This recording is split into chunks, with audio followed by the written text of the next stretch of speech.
From Del Mar to Middletown, Bombay Hook to the Brandywine, Dover to Wilmington.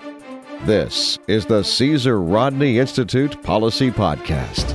Today, Sam Friedman, Communications Director for CRI, talks with State Representative Rich Collins about the battles in state legislature over responsible taxation and spending. Here's Sam. Rich, let's talk about your first year as a state legislator. What was your experience like? Well, it's incredibly busy. I also have found that common sense arguments do not necessarily carry the day, particularly in Delaware right now. It seems to me that certain special interests are actually in control of the agenda. And I think that's one of the biggest problems that we have.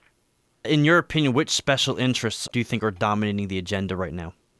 Well, rather than name one, let's just say there are a lot of agendas for people to harvest government resources, to want more tax dollars, and believe the way to success is to get more government and more taxation. And even though I try to explain that if you do that, you're almost surely going to hurt the economy and make it even harder to have enough resources, it just doesn't seem to make a difference. Speaking of groups that stood for things, now, Rich, you were well known with the Positive Growth Alliance before you went to Dover.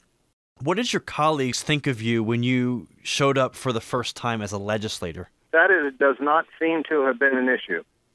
By far, the most important issue was, will you vote for taxes? And when I made it clear that I would not vote for more taxes, that is what got people's attention. Yeah, speaking of taxes, Rich, a lot of us out here in the rest of the state were disappointed with the way that whole budget process happened. In your opinion, what happened with the process and what do you think went wrong? Well, first of all, I would agree. I was not happy with it either. Now, on the House side, our entire caucus refused to vote for the DelDOT fees that got imposed. I just believe personally that the best way forward is to not continue to increase funding by raising taxes and fees, because all we're doing is funding more and more inefficient big government.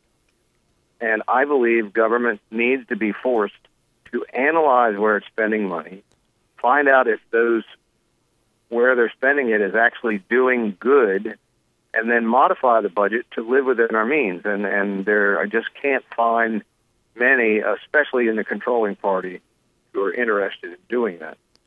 Do you believe that next year, given it's an election year, we're going to see some of those proposed taxes, and how are they going to deal with the money that was essentially used to close the budget deficit? I heard 2 days ago from the comptroller's office, these are the people that, they're nonpartisan, they manage the money, that we now know we're looking at a $200 million deficit so far.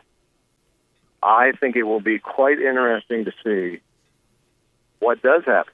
Because last year, meaning this year, earlier this year, I couldn't see any signs that the managing party, of course it's the Democrats, that they were interested in anything other than increasing revenue, which they themselves defined as raising taxes. Well, this means if they don't change their attitude, they're going to have to try and raise taxes in an election year, which is something that politicians, as I've said many times, don't like to do. They like to raise taxes in off years and hope people will forget about it before Election Day rolls around. But I think it's going to be quite interesting to see what happens this year. You've been listening to the Caesar Rodney Institute Impact Delaware Policy Podcast. Visit our website for more information on news and issues affecting you at caesarrodney.org. Don't forget to subscribe to our YouTube channel for our latest policy podcast episodes and videos. I'm Sam Friedman. Thank you for joining us, and have a great rest of your day.